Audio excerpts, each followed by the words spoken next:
Once upon a time there was an ice cube named Icy. Now this ice cube was very tired because he didn't have a lot of energy, because the molecules inside of him didn't have very much intermolecular distance to move around.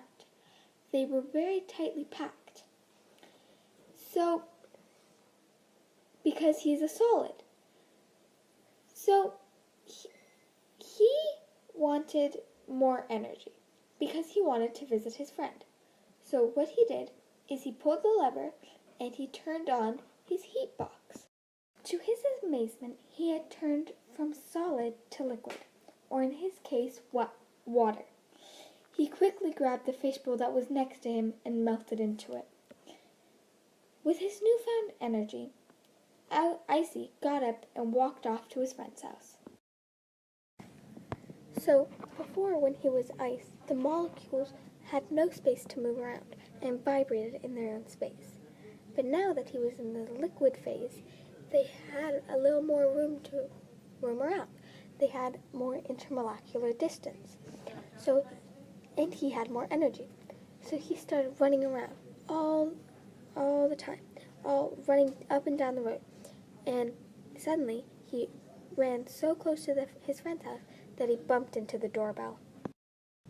Since it was so hot, Icy evaporated. He was now water vapor.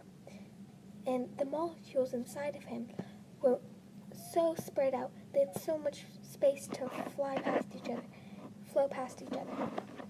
So, when Icy's friend, Icicle, opened the door, he saw Icy dancing because he had so much energy. The friend, Icicle, quickly joined in and then invited Icy to come in. So once Icy and his friend Icicle went inside, Icy started talking so fast about the adventure he had just had. It sounded something like this. So I was ice, then I was water, and now I'm water vapor. It's so funny. Oh my gosh, when I woke up this morning, I was ice, and now I'm water vapor. That's crazy. All of a sudden, he started slowing down.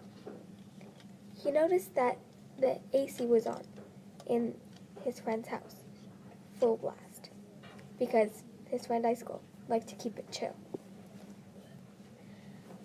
He felt himself start turning back into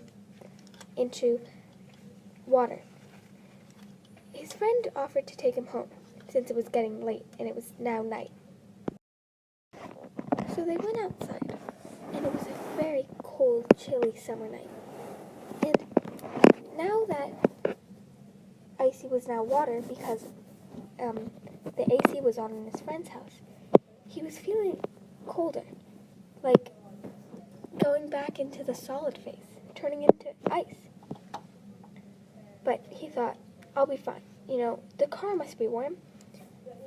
Just then, his friend remembered that he hadn't filled the gas in his car the day before, and he told Icy and apologized. Icy said it was fine, and they began to walk. As they walked, Icy began to get colder and colder. Suddenly, he turned back into the solid phase. He was now ice again. Once they approached Icy's house, Icy said goodbye to his friend, and he walked home. He said, "When I get home, I'm going straight to bed." He was tired. He was now ice and lost a lot of energy that day, and gained a lot of energy as well. He was tired because the molecules inside of him had a day full of flying past each other, vibrating together, racing each other. It was a lot to handle. And also, the intermolecular distance between each other had grown and shrunk very